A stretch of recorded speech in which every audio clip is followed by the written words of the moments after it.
All right, today we're talking about karma, what it is, what it's not, and how it works, and also why it's important to know about it because it can change the trajectory of your life and the other lifetimes down the road. So let's get started. First, we're starting off with just karma in isolation. So, what it's not, what karma is not, it's not cosmic punishment, it's not a or an external scorekeeper keeping score of what you've been doing, right? Making sure that you've been naughty or nice. It's not like Santa Claus. You don't have karma. You are your karma. Just like the concept of you are what you eat, you are what you intentionally do. And you'll see why I'm specifying intention. Because just like we understand that if you put drugs into your body or toxic substances or toxic foods, or if you harm yourself when no one's looking, you don't need an external ledger. You don't need an external auditor or scorekeeper to track, you harming yourself in the many infinite ways we can harm ourselves as human beings, right? The body keeps the score pretty much. Well, it doesn't stop with the body, right? Just like how trauma can be stored in the body, or bad diets, or cigarette smoke, or many other things can be stored in the body, right? Harming oneself can be stored in the body. That trauma can be stored there. It goes deeper than that. We also have a subtle body. We have our soul. We have our energetic body, right? And so that is where karma is stored. That's where the actions and the thoughts that you have intentionally, let's say, paid attention to or intentionally acted out, that is where the karma is stored. So karma is the intentional pattern configuration of your soul, subtle body, energetic signature, right? You can call it your emotional body, subtle body, energetic body, or soul, okay? Or the geometric configuration that transcends three-dimensional space and time. It's just a pattern that transcends the three-dimensional space and time, okay? It exists outside of our reality, our physical reality that we experience through the five senses. It can be accessed through the sixth sense. To exist as a distinct thing equals karma. Total energetic pattern of directed intentional actions you've taken as a being entity. That's what karma is, right? So when you exist as a distinct being from source, from the all, that's because there is a certain level of karma. It is what maintains an individuated, differentiated structure. Think about reality as an ocean. Karma is essentially the geometric pattern of that wave as it persists as a distinct thing, technically distinct of you based off your perception, even though it's all part of the same thing. It's all part of the same ocean. So not ontologically, fundamentally distinct, but more surface level distinctions going on here. Karma is the intentional knot that keeps you distinct from source, from unity, from God, from the universe, experientially. All right, and this is all rooted in experience, consciousness, which is in all things. Incongruence, ignorance, disconnect equals a rigid karmic knot. Okay, this is what leads to suffering. This is what leads to manifesting in certain things into one's existence, or manifesting into certain areas of manifest reality that feel negative or heavy or restrictive. Okay, consequences do not exist in some external separate space to oneself. They are in the soul, geometric pattern, energetic signature.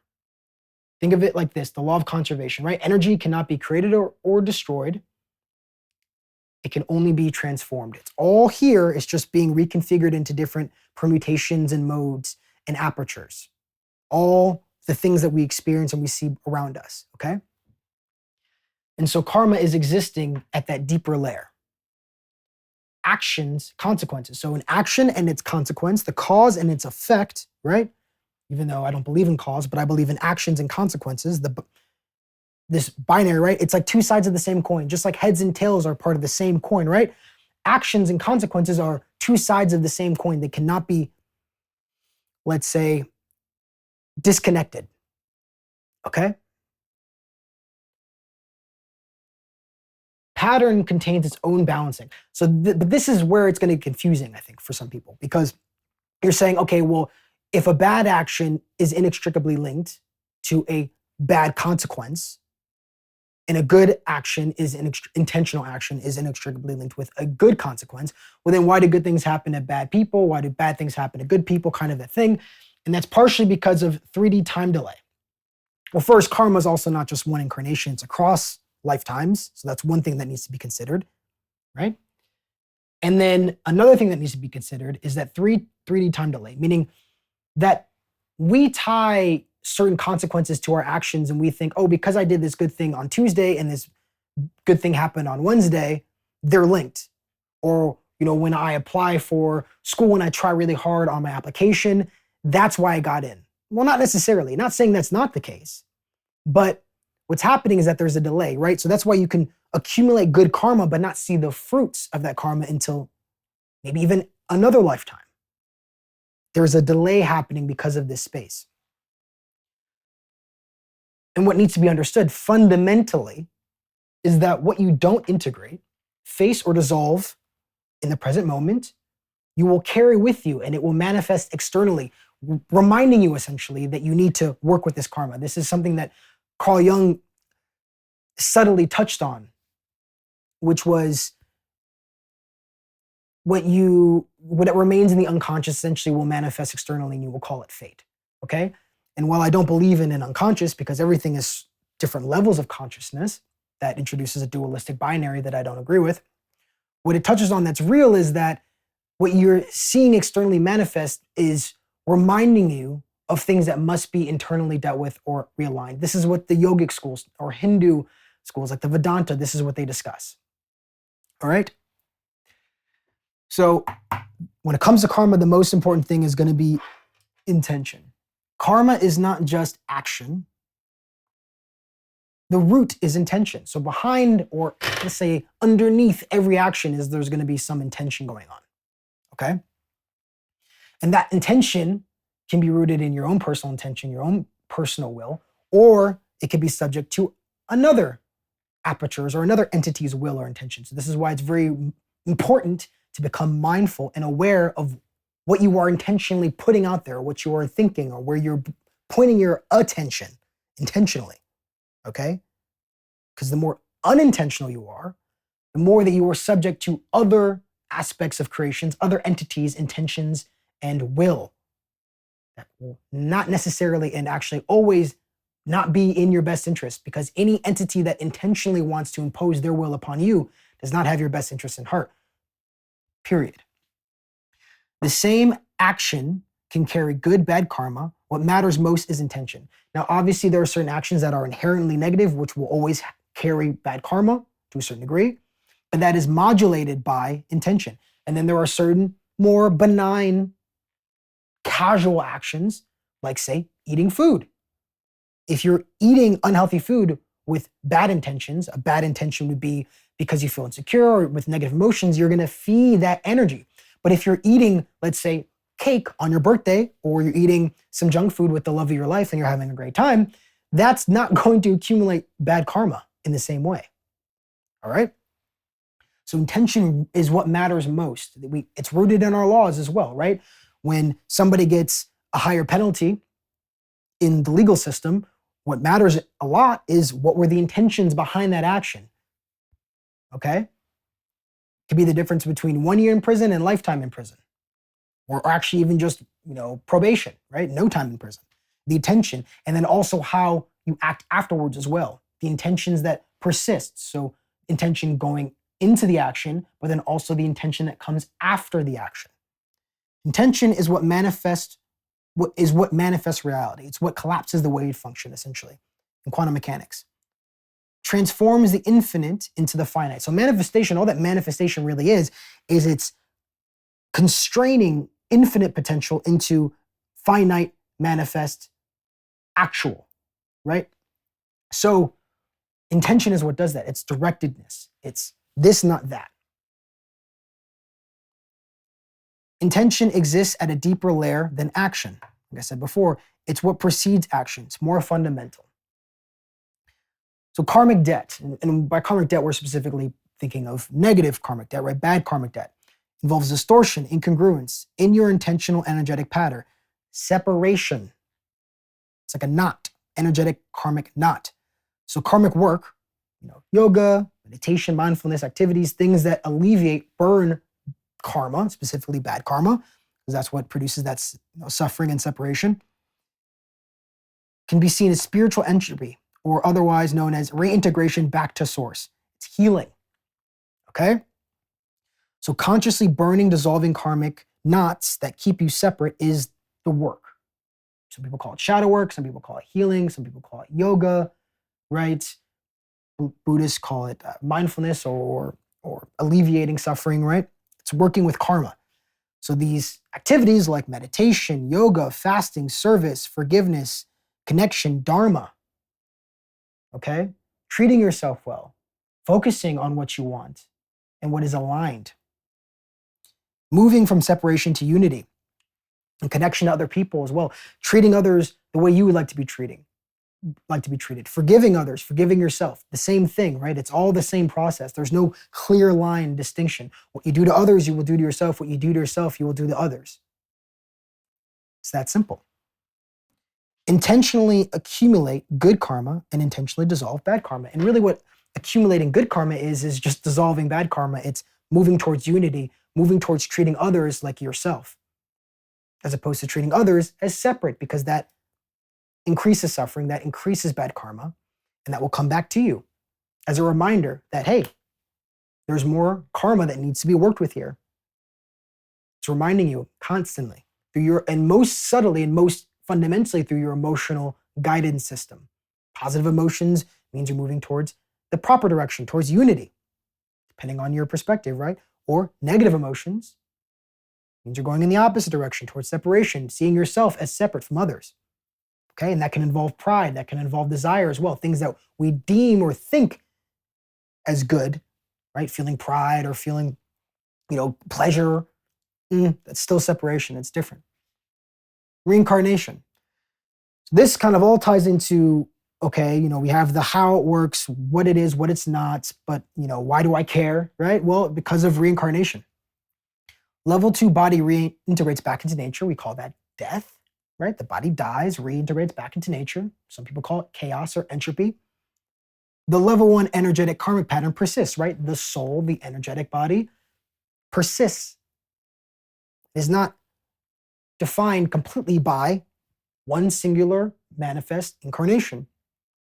Again, law of conservation, karmic pattern will continue manifest until it resolves. Energy cannot be created or destroyed, it can only be transformed. Information, same thing. Karma, same thing. It's a thermodynamic law. Unresolved karmic patterns will express itself. Seek energetic spiritual homeostasis. And homeostasis is just unity. That is the default. The default of the universe of creation is unity. Okay? Stillness, presence, alignment. That is the default. Incongruence, distortion, error is the exception. Believe it or not, on planet Earth, it seems like it's the default, but actually, in all of creation, no. Most of nature is harmonious, and then you have one parasitic, invasive species like human beings that kind of mess it up, but the default is harmony, congruence, alignment. Universe, existence, manifest reality could not exist if most of it was incongruent, parasitic, destructive. Just a fact. All human birth is a manifestation of an energetic pattern in motion. The choices you make now determine the quality of your future, will, intention, direction, right? So, we all know inherently that, hey, if I make certain decisions now, that's going to set me up in the future, okay? If I make bad decisions now, that will lead to a worse future. And if I make good decisions now, that will lead to a better, good future. All we're doing here is just saying, hey, that doesn't end at death.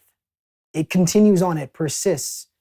So the intentional decisions you make now will set you up for the next lifetime and the next, and you continuously are moving forward along that line. It's always taking personal responsibility for your future and for your trajectory.